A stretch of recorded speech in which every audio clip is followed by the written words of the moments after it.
Hey, welcome back. I'm Lindsay. This is your quick hit hip release practice. This is really designed specifically if you found yourself with some particularly sore hips and you want some just temporary relief and release. What we're going to be using is a tennis ball. A tennis ball is a great option. If you have a massage ball, that's good too. I'd veer away from lacrosse balls or anything that's super, super hard. You want something that has some give because our nervous system and soft tissues just tend to like that a little bit more. So a tennis ball is a great option. It's a pretty affordable option. And then I'm also going to be using a yoga block. You don't need to have a yoga block, but you may find that you want to have something to just place underneath a hand, underneath a foot to help elevate the ground. It could even be like a pillow, a cushion, a rolled up blanket. Those are all totally fine options. And then last, some folks might want to have something similar to a strap. It doesn't have to be a yoga strap, but it could be a longer towel or some kind of a belt or tie to elongate your arm in this one circumstance that we're going to begin with right away. So as we start, we're seated on the ground. If you have a tough time just sitting down on your bum, definitely place cushions or pillows or blankets underneath your seat to elevate the ground up a little bit and make it more accessible for your body. And then what I want you to do is grab a hold of your right leg with your left hand. So ideally, if you can grab the outer edge of your right foot with your left hand, this is kind of the shape that we're looking for.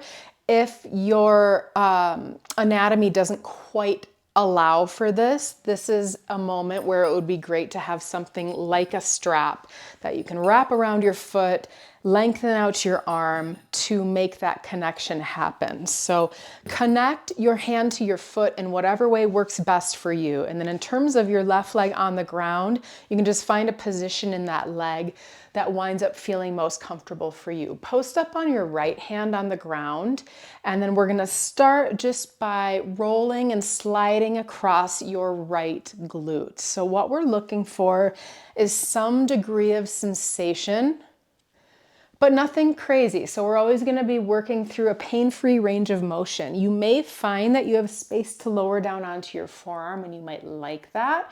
You're welcome to explore, but you're also most definitely welcome to stay up on your hand. If you find that you would like to place something underneath your hand, you can most definitely place something beneath your right hand if that helps to make this movement a little bit more accessible for you. So the general motion kind of circular, but you can also swipe from side to side. You can move at whatever pace you'd like. And then if you'd like to find a little bit more intention inside of this idea of sort of stirring your femur bone, your thigh bone inside of your hip capsule, you can do that as well. So I'll spend just a few more moments on this first hip, this first side. And again, if you find that you'd like to linger in any given shape and just spend a little time, perhaps even exploring some little micro movements, you can do that as well. Now let's cruise on over toward your second leg. So same deal, you'll hike up your left leg, grab a hold of your foot somewhere with your right hand, or by using a strap or something similar to a strap wrapped around your foot.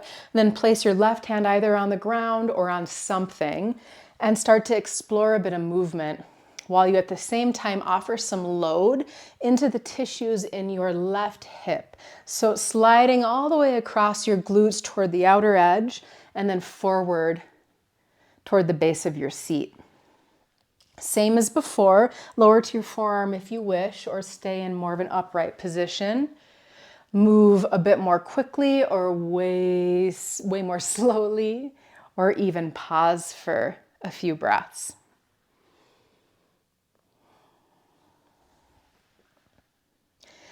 Now we'll again spend just a few more seconds just for the sake of time. You're always welcome to spend as much time with this stuff as you want. But we don't like to overstay our welcome. So usually a minute or two on each side is adequate for me. Now we're going to come to lying all the way down on back body. This is where your ball is going to come in handy. So make sure you grab a hold of your ball. And then I'm also going to be utilizing my block underneath my feet a bit here. So let's start lower all the way down onto back body. place your right ankle onto your left thigh into a figure four shape on your back body. And then I'm going to place my left foot on top of my block. Why? Because I like lifting my foot, kind of like this whole section of my lower body, up off of the ground. This is going to make it easier for me to leverage and lift my hips up and kind of reorient my hips. So if you'd like to place something underneath the sole of your left foot, go for it. And then take your tennis ball and place it on your right glutes. Now, where you place the tennis ball is really up to you, but what we're looking for is soft tissue. So we're going to avoid any bone structure and instead just allow for the ball to glide inward and through all the different, like the full network of soft tissue that you have within your right glutes. So you really can't do wrong in terms of where you place the ball, as long as it's pain-free and it feels like it's in kind of like the soft, mushy stuff and not any hard bone structure. Now, similar to what we were just doing when we were seated, you can play around with different styles of movement, and you can also play around with how much load you incorporate inside of this work. So I'm gonna root my left foot down and lift my pelvis up a little bit and tip the bowl of my pelvis forward, and that's gonna just offer me more opportunity to drop a little bit more of my body weight down into the tennis ball. But if you find that's too much, you should absolutely just keep more of your low back and seat planted on the ground and work from there. And then feel free to grab a hold of your ball and move where it's placed so that you're able to cover a good amount of ground. You can swipe your legs from side to side, forward and back in more of a circular motion, or you can simply pin and compress, meaning you'll just place the ball somewhere inside of that soft tissue and then let your weight drop down into the sturdiness of the ball, and that tissue kind of just wrap and melt up and over the ball. Take a few breaths and stay there or change the placement of your ball. Now, I really like to cruise over toward the outer edge of my glutes in particular, specifically because I spend a lot of time training the internal rotation of my hips. And this is where a large amount of effort comes from when I'm doing that strength training of my internal rotation. So again, cover all of the ground that you would like, all the way toward that outer edge of your glutes. And then let's switch on over to the opposite side.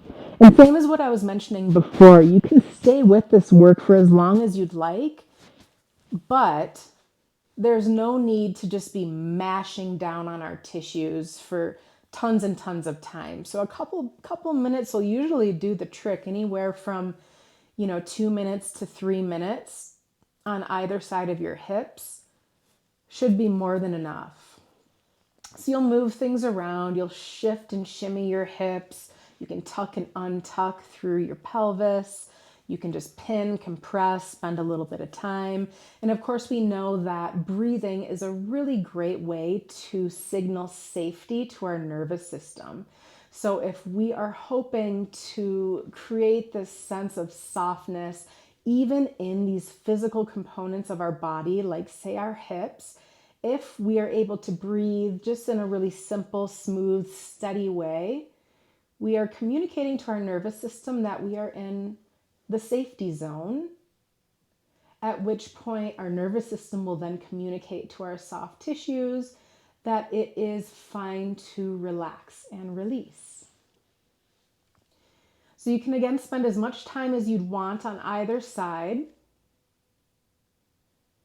And then when you do feel like you've wrapped things up, I like to find just a comfortable position in my body lying down just to kind of integrate. You can either take your feet wide and let your knees knock in toward one another in a collapsed bridge. If you would like to take the soles of your feet together and let your knees widen apart, or even take your legs out long. And just take a moment to breathe and relax, specifically in the space of your glutes and your hips.